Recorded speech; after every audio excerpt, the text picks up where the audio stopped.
नमस्कार, tally GST module 1 में आपका स्वागत है। आज हम टैली ERP9 में जीएसटी ऑप्शन को इनेबल करना सीखेंगे। गुड सर्विस टैक्स, जो कि एक टाइप का टैक्स होता है जो कि हमारे गुड्स यानी कि जो भी सामान होंगे उन पर लगाया जाता है। हम उस ऑप्शन को इनेबल करना सीखेंगे। उसे इनेबल करने से पहले हमें यहाँ पर अपनी कंपनी सिलेक्ट करनी है। हमें जिस भी कंपनी में जीएसटी ऑप्शन इनेबल करना है। उसके लिए हम सबसे पहले Alt+F3 दबाएंगे। Alt+F3 प्रेस करने के बाद अभी हम यहाँ सिलेक्ट कंपनी पर जाएंगे और हमें जो भी कंपनी सिलेक्ट करनी है यहाँ से पाथ सिलेक्ट करने के बाद यहाँ नेम से जो भी कंपनी आपको सिलेक्ट करनी है आप सिलेक्ट कर लीजिए। हमने यहाँ कंपनी सिलेक्ट कर ली। अभी हम एस्केप करके वापस गेटवे ऑफ टैली पर आ जाएंगे एंड यहाँ से हम F11 की प्रेस करेंगे या फिर राइट बॉटम में आप देखेंगे तो हमें यहाँ फीचर्स का ऑप्शन मिलता है, हम उस पर भी जा सकते हैं। एंड यहाँ पर कंपनी फीचर्स की विंडो ओपन होने के बाद हम जाएंगे statutory and taxation, enter press करेंगे एंड यहाँ से हमें फिर से कंपनी चूज करनी है। सो हम यहाँ पर ASF वाली कंपनी ही ले रहे हैं। इसके बाद हमारे सामने स्टैच्यूटरी एंड टैक्सेशन की विंडो ओपन हो जाएगी। इसमें हमें पहला ही ऑप्शन मिल जाता है enable goods and service tax. So हम इसे यस कर देंगे। अगेन यहाँ पर सेट ऑल्टर जीएसटी डिटेल, इसे भी यस करके एंटर प्रेस करेंगे तो हमारे सामने जीएसटी डिटेल की विंडो ओपन हो चुकी है। अभी हमें यहाँ पर जीएसटी डिटेल्स अपनी डाल देनी है। सो हम यहाँ से स्टेट सिलेक्ट कर लिया है। रजिस्ट्रेशन टाइप रेगुलर या कंपोजिशन, हमारा रेगुलर कर रहे हैं। देन इसके बाद आपका जीएसटी एप्लीकेबल फ्रॉम, आपका जीएसटी आपको कब से एप्लीकेबल करना है। सो हमें यहाँ 1 अप्रैल 2020 से करना है। एंटर देके यहाँ पर हमें जीएसटी नंबर डालना है। जीएसटी नंबर का अपना एक फॉर्मेट होता है। अगर हम यहाँ पर कुछ भी जीएसटी नंबर डाल के एंटर करेंगे तो हमारे सामने यहाँ पर एरर दिखा देगा, वार्निंग दिखा देगा। सो हम यहाँ पर एनी की प्रेस करके वापस जाएंगे अपने जीएसटी में और यहाँ से हम जो फॉर्मेट होता है जीएसटी का उसमें लिखेंगे। सो हम यहाँ पर लिख देते हैं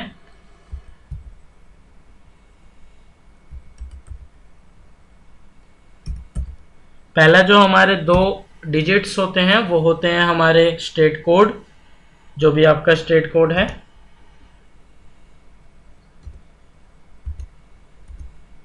एंटर देंगे। एंटर देने के बाद हमें यहाँ पर फिर से वार्निंग देगा वेरीफाई द कंपनी जीएसटी, हम एंटर कर देंगे। और उसके बाद पीरियड ऑफ जीएसटी मंथली या क्वार्टरली, हम यहाँ पर मंथली रख रहे हैं। एंटर करेंगे एंड यहाँ पर हम इसे यस रहने देंगे, ई वे बिल एप्लीकेबल, एंड इसे हम एज इट इज छोड़ देंगे। देन इसके बाद हमें मिलता है set alter GST rate details. आपको जीएसटी रेट डिटेल्स चेंज करनी है तो आप यस करके यहाँ से टैक्सेबल डाल के और आपको जो भी जीएसटी की डिटेल्स में टैक्स कितने % लगाना है जीएसटी वो आप यहाँ से सिलेक्ट कर सकते हैं। अदरवाइज हम इसे एस्केप करके वापस नो कर देंगे एंड एंटर दे देंगे। इसके बाद आपको जीएसटी क्लासिफिकेशन को इनेबल करना है तो आप इसे भी कर सकते हैं। देन इसके बाद आपको मिलता है एलयूटी बॉन्ड डिटेल्स। अगर आपकी कंपनी एक्सपोर्ट्स का बिजनेस करती है, कुछ गुड्स एक्सपोर्ट करती है तो आप यहाँ पर एलयूटी बॉन्ड डिटेल्स डालेंगे। अदरवाइज इसे नो करके एक्सेप्ट करा देंगे और यहाँ से भी हम इसे एक्सेप्ट करा देंगे। एक्सेप्ट कराने के बाद अभी हम यहाँ पर हमारी जीएसटी इनेबल हो चुकी है कंपनी में। सो अभी हम जो हमारे लेजर्स हैं पहले से उनको अपडेट करेंगे, उनमें भी जीएसटी इनेबल करेंगे।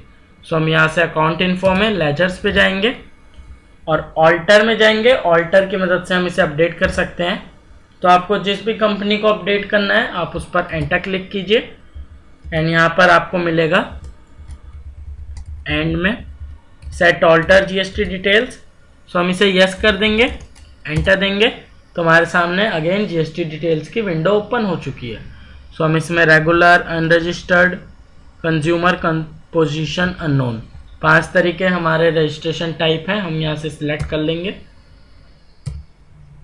देन इसके बाद एसईसी ऑफ अदर टेरिटरी, अगर आपको यहाँ पर यस करना है तो आप यस कर सकते हैं। इसके बाद आता है ई कॉमर्स ऑपरेटर। अगर आप ई कॉमर्स में हैं, ई कॉमर्स के ऑपरेटर हैं तो आप यहाँ पर यस करेंगे, अदरवाइज नो कर देंगे। अभी यहाँ पर पार्टी एज डीम्ड एक्सपोर्टर, अगर आप एक्सपोर्ट करते हैं परचेज तो उसके लिए आपको यहाँ पार्टी नेम डालना होगा। अदरवाइज हमने पहले भी यहाँ पर नो ही करा था तो हम नो करेंगे। देन इसके बाद पार्टी टाइप में हमारा आ जाता है deemed export, SEZ, embassy, UN body. अभी हम इसे नॉट एप्लीकेबल कर देंगे और यहाँ हमें GST नंबर डालना है अपना, तो हम यहाँ GST नंबर डाल देते हैं।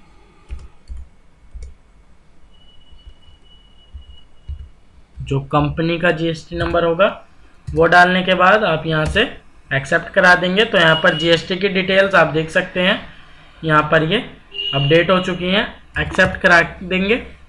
एक्सेप्ट कराने के बाद अभी हम दूसरी कंपनी, दूसरा एग्जांपल लेते हैं, जैसे कि तो हम यहाँ पर भी GST डिटेल्स में यस करेंगे, एंटर देंगे। यहाँ से हम रेगुलर रखेंगे, बाकी सब चीज़ों को नॉट एप्लीकेबल करते हुए हम यहाँ पर GST नंबर, जो इस कंपनी का GST नंबर है वो डालेंगे।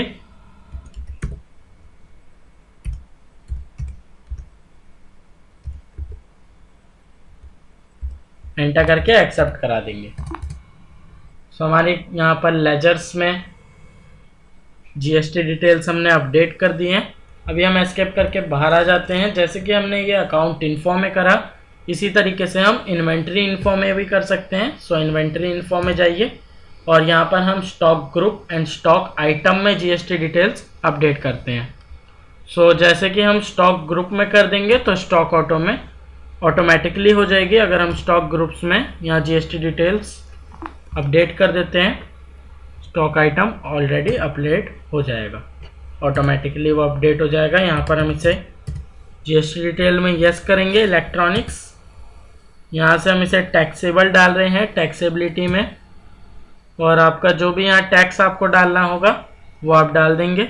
जैसे कि हम ये डाल रहे हैं 15%। एक्सेप्ट करा देंगे तो आप देख सकते हैं हमने जो यहाँ पर डिटेल्स डाली हैं वो हमारी स्टॉक आइटम में भी ऑटोमेटिकली अपडेट हो जाएंगी। अभी हम अगेन सेकंड एग्जांपल फर्नीचर पे करके देखते हैं। सेट ऑल्टर GST डिटेल में यस करेंगे, एंटर देंगे। यहाँ से हम टैक्सेबल ले रहे हैं, यहाँ और भी दिए गए हैं, except, nil rated, unknown, and यहाँ से हम इंटीग्रेटेड टैक्स अब हम लिख रहे हैं 18%। एंटर करके एक्सेप्ट करा देते हैं। सो हमने इस तरीके से स्टॉक ग्रुप में भी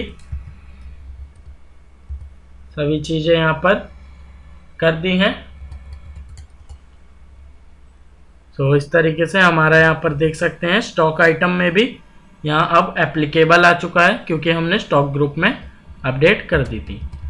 और यहाँ पर जो ऑल्टर GST डिटेल्स हैं सो उसमें आपको नो रखना है, क्योंकि हमने जो ग्रुप में डाली थी वही यहाँ पर अपडेट रहेंगे। अदरवाइज अगर हम इसे यस करके चेंज कर देते हैं तो ये चेंज हो जाएंगी। सो इस तरीके से हम GST इनेबल कर सकते हैं। GST इनेबल करने का एक और भी तरीका है जो कि हम इसी वीडियो में आपको दिखाते हैं। सो डिस्प्ले पे जाइए एंड डिस्प्ले में जाने के बाद अभी हम जाएंगे स्टैच्यूटरी रिपोर्ट्स एंड यहाँ पर हमें मिल जाता है GST में डालने के बाद अभी हम यहाँ से GST रेट सेटअप में जाएंगे और आप यहाँ से सेट रेट में जाने के बाद यहाँ आप जो भी डिस्क्रिप्शन है वो डाल देंगे। जैसे कि हम यहाँ डिस्क्रिप्शन में डाल रहे हैं इलेक्ट्रॉनिक्स, एंटर देंगे। HSN SAC नंबर जो कि प्रोडक्ट पे गवर्नमेंट खुद देती है वो हम यहाँ पर डाल देंगे। ये मैक्सिमम 8 नंबर का होता है। इसके बाद हम इंटीग्रेटेड टैक्स हमने पहले ही ग्रुप में अपडेट कर दिया था तो यहाँ पर 15% ही दिखा रहा है। अदरवाइज हम इसे यहाँ से भी चेंज कर सकते हैं। जैसे कि हम इसे 12 कर देते हैं, एंटर देंगे, अगेन एक्सेप्ट करा देंगे। सो आप देख सकते हैं यहाँ पर ये चेंज हो चुका है और ये 12% आ चुका है, जिसके अंदर सेंट्रल टैक्स और स्टेट टैक्स ऑटोमेटिकली डिवाइड हो चुका है 6%। इसी तरीके से नीचे फर्नीचर्स वाले ऑप्शन में भी 18 का 9% एंड 9% डिवाइड हो चुका है। हम यहाँ से इसका भी सेट रेट करके कर सकते हैं। जैसे कि हम यहाँ डाल देते हैं फर्नीचर डिस्क्रिप्शन में HSN जो प्रोडक्ट का नंबर है। देन इसके बाद इंटीग्रेटेड टैक्स हम यहाँ भी चेंज करके दिखाते हैं। जैसे कि हमने 24 डाला, एंटर करेंगे, एक्सेप्ट करा देंगे। सो आप देख सकते हैं यहाँ पर हमारा 24% आ चुका है, जिसके अंदर 12% central and state tax divide हो चुका है। सो इस तरीके से हम बाहर आ चुके हैं। इस यहाँ पर हमें मिल जाता है अपडेट पार्टी जीएसटी। अगर आपको पार्टी, जो भी पार्टी होगी, जैसे कि हम यहाँ पर ऑल आइटम में करेंगे, तो आप यहाँ पर भी चेंज कर सकते हैं जो भी आपको चेंज करना है जीएसटी डिटेल्स।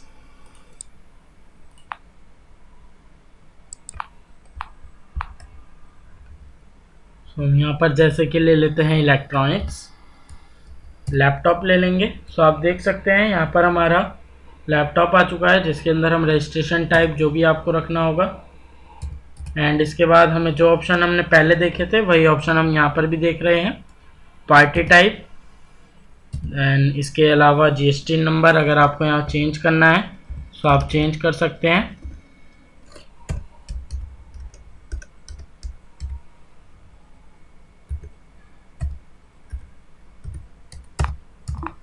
सो हमारा यहाँ पर जीएसटी नंबर चेंज हो चुका है। जो भी हमारी जीएसटी की डिटेल्स हैं हमने यहाँ पर दूसरे तरीके से भी अपडेट करनी सीख ली है।